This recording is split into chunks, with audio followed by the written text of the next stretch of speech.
Émilie, il y a cette histoire de tentative supposée pour recruter un pilote russe. Oui, et les Ukrainiens avaient déjà réussi cet exploit il y a quelques mois, celui de détourner un hélicoptère et son pilote russe. Eh bien, les Ukrainiens sont à nouveau passés à ça de réitérer l'opération. La Russie affirme avoir déjoué cette opération ukrainienne. Regardez, c'est le FSB qui l'affirme. Les agents du renseignement militaire ukrainien ont tenté de recruter un pilote militaire russe afin de détourner cet appareil vers une zone contrôlée par les forces armées ukrainiennes. On a une image de cet hélicoptère. Regardez, il s'agissait d'un hélicoptère de guerre électronique Mi-8 MTPR-1. Vous m'arrêtez surtout. C'est pas ça. Non, c'est pas celui-là. C'est le bon hélicoptère dans ce que vous dites, mais c'est pas la bonne illustration. Mais c'est un hélicoptère russe. Dans ce que je dis, par contre, donc il y a une chose de bonne quand même sur les deux. C'est un Mi-8, c'est bon. Alors vous en faites pas, on virera toutes les personnes qui sont en régie en ce moment-là. Ça, c'est bon. Ça, c'est le bon. C'est le bon, voilà. Merci. Le deuxième. Merci voilà. Xavier. Donc là, c'est cet hélicoptère qui a été filmé par la Russie et qui nous l'envoie. Attention, alors... c'est comme en Corée du Nord. Après les sanctions, elle a l'air comme ça gentille, Émilie, mais les sanctions vont tomber très rudement là. Alors le pilote a été interrogé par une agence de presse russe, RIA Novosti. J'espère que c'est bien lui.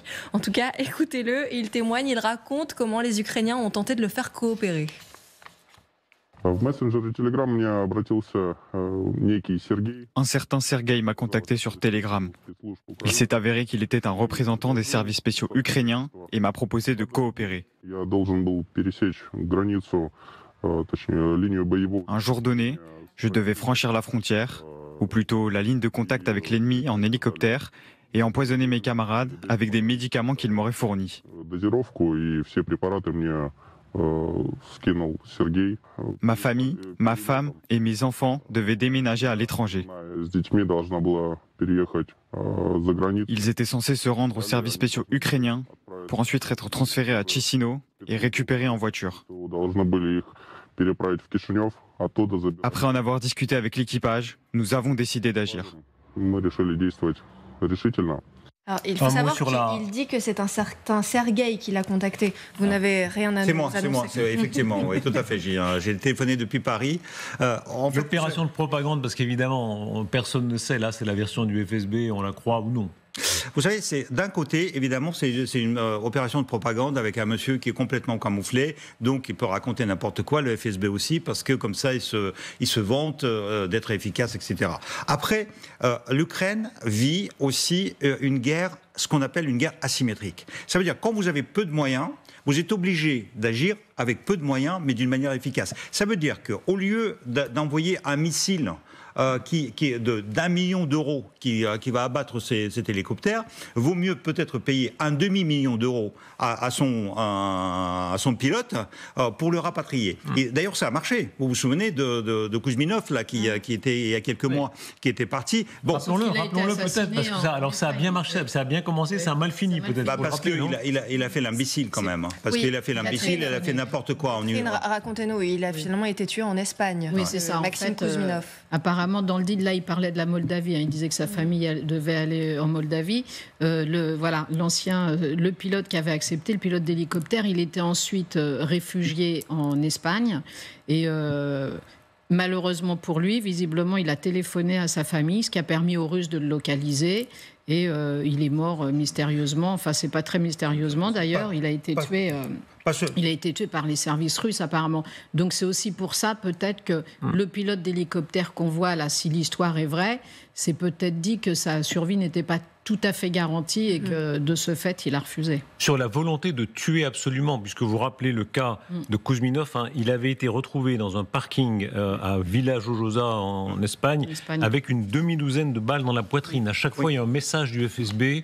Si tu trahis, tu le paieras très cher. D'ailleurs, il y a une publication qui vient de sortir dans laquelle ils ont trouvé, enfin, il y a des journalistes qui auraient trouvé qu'il y a un colonel du FSB assisté d'un colonel de la police, ce qui était un peu bizarre, qui aurait participé à cet assassinat. Mais il n'y avait pas que le coup de fil à son ancienne fiancée, mais il s'est installé en fait, parce qu'on lui a donné quand même 500 000 euros vraiment pour le récompenser.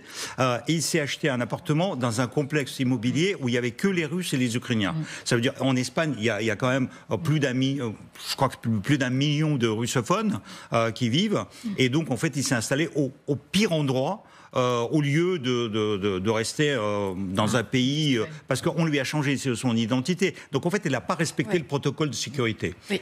Voilà. Xavier, on sait que ça fonctionne plutôt bien et qu'il y a beaucoup de Russes qui se sont rendus auprès des Ukrainiens, notamment avec cette fameuse ligne « Je veux vivre », où on sait que les Russes peuvent se rendre facilement en contactant l'armée ukrainienne et en plus en échange, ils peuvent recevoir la protection des Ukrainiens et une récompense. Oui, alors la récompense, c'est quand ils viennent avec du matériel. Et donc, on a vu plusieurs véhicules, des blindés, des chars et cet hélicoptère, effectivement, qui avait passé la ligne de front avec une organisation en face. Et parfois, ils sont guidés par des petits drones. Donc, on a des vidéos dans lesquelles il y a le drone qui suit et on a les soldats russes qui vont aller dans un endroit où ils sont attendus.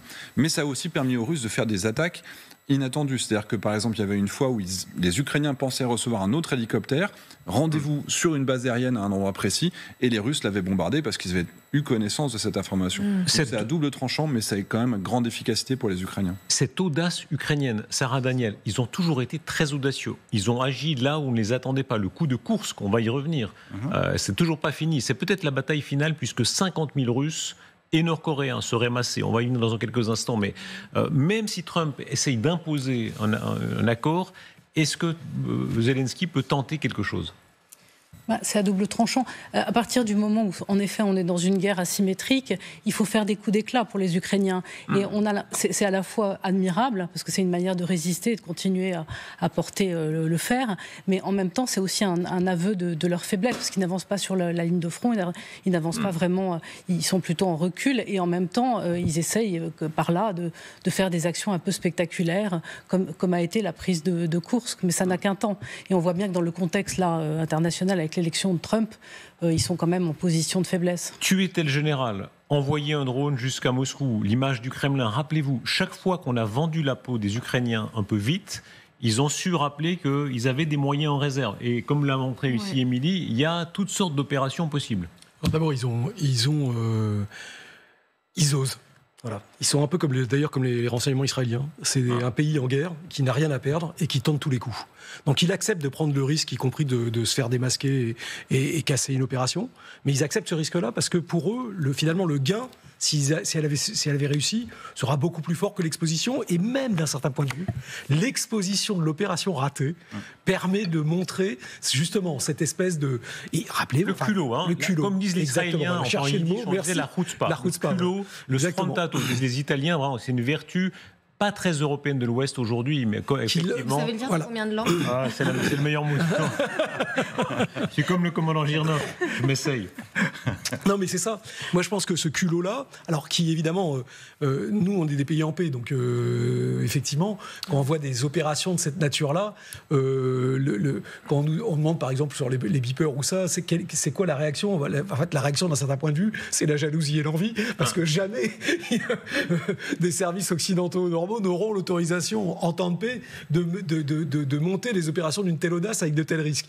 Mais évidemment, la situation de guerre change tout et font que, évidemment, les options ouvertes et la prise de risque est bien plus élevée. Illustration de ça, les drones sur Moscou. Rappelez-vous, au début, c'était un drone, et puis ça a été plusieurs, et maintenant, c'est la plus grande escadrille. C'est l'autre image de ce culot. C'est Moscou qui a subi l'attaque de drones la plus massive depuis le début de la guerre. C'était l'image marquante de ce week-end où on a appris que la Russie, Xavier Titelman, vous m'arrêtez surtout, mais la Russie aurait détruit une trentaine de drones dans la région de Moscou. Quand les Russes prétendent avoir abattu presque 40 drones, effectivement, on se doute qu'il y en a plus qui sont arrivés et qu'il y en a certains qui ont touché au but. On n'a pas encore les images satellites pour confirmer, mais oui, qu'il y en ait de plus en plus qui arrivent à aller aussi loin sur le territoire, sachant que dans la même nuit, ils disent qu'ils ont intercepté plusieurs dizaines également dans la région de Koursk et d'autres vers Belgorod.